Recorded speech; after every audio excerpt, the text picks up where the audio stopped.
Donc bonsoir à toutes et à tous et bienvenue dans cette très belle salle de fête que la mairie du 15e arrondissement met à notre disposition. On a toujours beaucoup de plaisir à être ici pour cette conférence qui est devenue annuelle de la Fondation pour la recherche sur l'endométriose. Donc je vais vous faire une petite introduction rapide sur la fondation. Je sais qu'il y a des gens qui la connaissent déjà dans la salle, mais il y en a peut-être qui la découvrent. Donc je suis Valérie Desplanches, je suis présidente et cofondatrice de cette fondation qui est sous l'égide de la Fondation pour la recherche médicale et que j'ai créée avec l'association EndoMind, qui est une association de patientes nationale, en janvier 2021. Et cette fondation, elle est au service des patientes. Elle a été créée par les patientes et pour les patientes avec une mission qui est d'accélérer la recherche sur l'endométriose.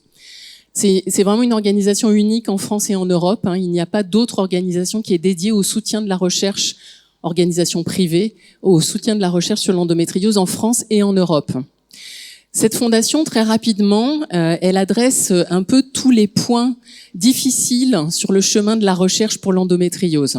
Le premier point, c'est l'information, la sensibilisation, parce que finalement, si on ne parle pas de la pathologie, heureusement, on en parle de plus en plus, mais si on n'en parle pas assez, les chercheurs ne s'y intéressent pas, les professionnels de santé non plus, le grand public n'a pas d'information, et on s'est fixé vraiment comme objectif de devenir une référence en contenu médical et scientifique et aussi vulgarisé pour tous les publics.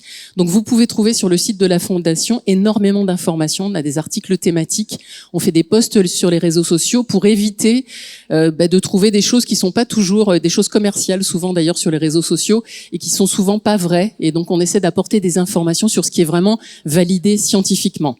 La conférence aujourd'hui, c'est la 4e conférence de la Fondation. On l'a faite la première année, on s'est rendu compte que pour tout le monde, c'était intéressant de savoir ce qui se passait un peu sur le front de la recherche de l'endométriose. Et on a décidé de faire cette conférence de façon annuelle. Donc on a d'autres sujets. Vous avez sur vos chaises un leaflet qu'on a réalisé avec le soutien du laboratoire Organon et qui traite des comorbidités, donc les maladies qui sont associées à l'endométriose. C'est un sujet qu'on a choisi parce qu'en fait, il est mal connu, et même auprès des professionnels de santé, on ne sait pas qu'il y a souvent des pathologies comme la migraine, la fibromyalgie, des allergies, des maladies auto-immunes, etc., qui sont associées à l'endométriose, et on a décidé de faire ce contenu pour informer tout le monde et pour alerter sur, effectivement, il y a de la prévention où quelquefois on se dit, mais finalement, c'est dans ma tête parce que j'ai mal ici, j'ai mal là, c'est pas possible. Non, il y a des vraies pathologies qui sont associées aussi à cette pathologie de l'endométriose. Donc ça, c'est un exemple. Un deuxième sujet sur la chaîne de la recherche que nous avons décidé d'adresser, c'est de générer plus de science et plus de ce que j'appelle de la friction scientifique, notamment multidisciplinaire. L'endométriose, ça a été pendant très longtemps le sujet et la chasse gardée des gynécologues. C'est très bien, c'est évidemment leur sujet, mais pas que. Il y a plein d'autres spécialités qui doivent travailler sur l'endométriose et on a décidé d'aller chercher d'autres experts. Un des exemples, c'est une collaboration avec l'Institut Curie autour des mécanismes qui peuvent être communs entre cancer et endométriose. C'est pas du tout un cancer, l'endométriose, mais il y a des mécanismes communs. Et on a monté une collaboration de 3 ans avec l'Institut Curie et le projet a été présenté à la conférence l'année dernière. Autre sujet scientifique, le microbiote, on va en parler aujourd'hui. On a décidé effectivement de mettre des experts européens multidisciplinaires autour de la table pour nous aider à réfléchir à comment on pouvait faire avancer ce sujet scientifique des liens entre microbiote et endométriose, parce que c'est la piste pour plus tard trouver des thérapies non médicamenteuses autour du microbiote pour résoudre ou en tout cas aider sur les symptômes de l'endométriose. Autre sujet qui est le cœur évidemment de la Fondation aussi, c'est le financement des projets. On lance des appels à projets. On a lancé un 5e appel à projets cette année. Et cette année, on a décidé de le faire autour de la douleur des patientes pour être au plus près des préoccupations des femmes qui sont atteintes. Et donc, le comité scientifique travaille cette semaine sur le sujet. On a reçu 16 candidatures qui sont examinées par des experts.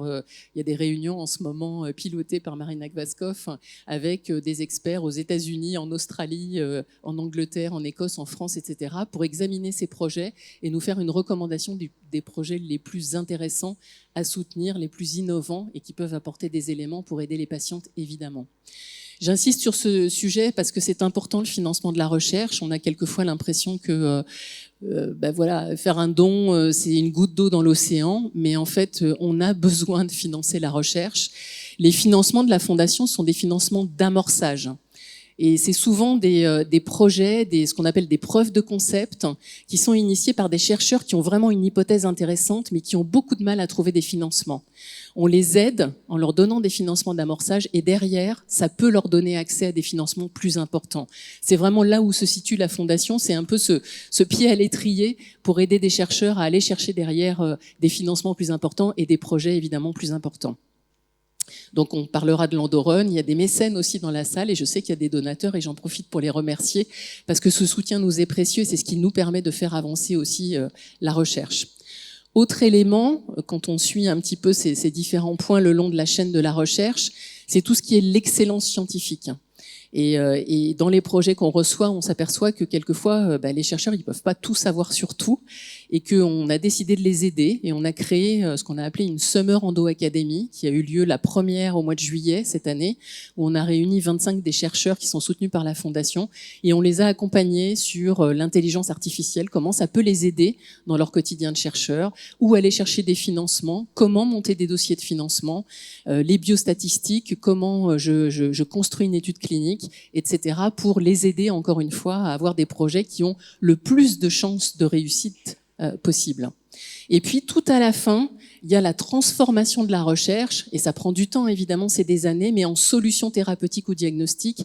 Et là encore, on a un écosystème autour de la Fondation qui nous accompagne et qui accompagne les chercheurs et qui permet à certains moments de dire mais finalement nous on pourrait donner un coup de main, on pourrait transformer cette solution, cette recherche ou ce résultat de recherche en solution thérapeutique. Voilà juste quelques mots autour de la Fondation pour vous dire un petit peu ce que l'on fait. On peut peut-être passer sur le... Maintenant, je vais vous annoncer le programme. Et donc, on fait intervenir des chercheurs. Alors, donc, ça y est, je vous ai fait l'introduction. Une des thématiques qu'on a choisies cette année, c'est l'utérus, parce que l'utérus, dans l'endométriose, il fonctionne pas tout à fait normalement.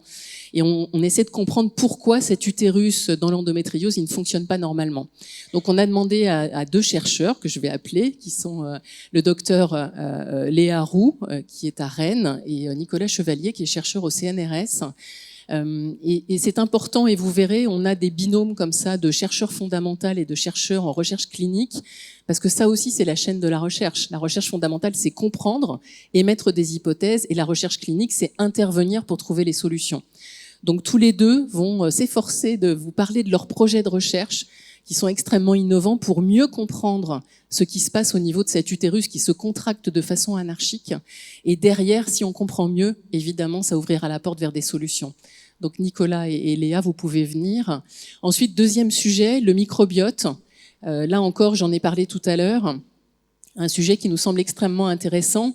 Deux chercheurs, là encore, un chercheur fondamental et une clinicienne viendront vous parler du microbiote. Et pourquoi le microbiote? Qu'est-ce qui se passe dans l'endométriose? Parce qu'on commence à avoir des informations sur ce sujet. On parlera également de la recherche participative. On le fait tous les ans parce que c'est important que les patientes participent à la recherche. Et là, on le fera sur deux sujets. Un sujet épidémiologique qui est la cohorte compare et un autre sujet qui est le French Gut, qui est le microbiote des Français. Et puis ensuite, parce qu'on a souvent la question, on parlera des filières, comment sont organisées les prises en charge de l'endométriose en France aujourd'hui. Malheureusement, il n'y a pas encore assez d'informations autour de ça et on a une coordinatrice de filière qui viendra présenter le fonctionnement des filières.